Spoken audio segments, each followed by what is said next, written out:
In Lukas 14 verse 12 tot 14.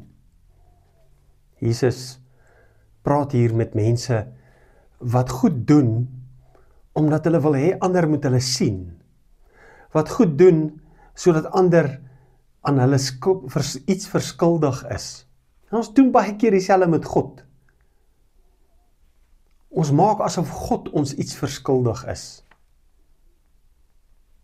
Maar as ons besef wie ons is in die teenwoordigheid van God, as ons besef dat ons niks is nie en hoe arm ons is voor God, dan is ons hierdie mense. Jy kan jou gelukkig ag, dat hulle niks het om jou mee te vergoed nie, want God sal hulle vergoed, sal jou vergoed by die opstanding van die wat reg gedoen het.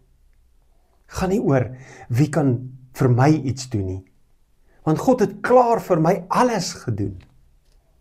God beloof aan my 'n ewige lewe. God beloof aan my die grootste geskenk van alle tye. Ek het niks. God het alles. God is alles. God is alles in my lewe. Hy is my kosbaarste besitting. Ek kan aan hom niks gee nie, want niks wat ek het, behoort aan my nie, dit behoort alles aan hom. Het is maar aan my toevertrou. Selfs my eie lewe behoort aan God. Ons moet onsself gelukkig ag, dat ons so 'n God ken.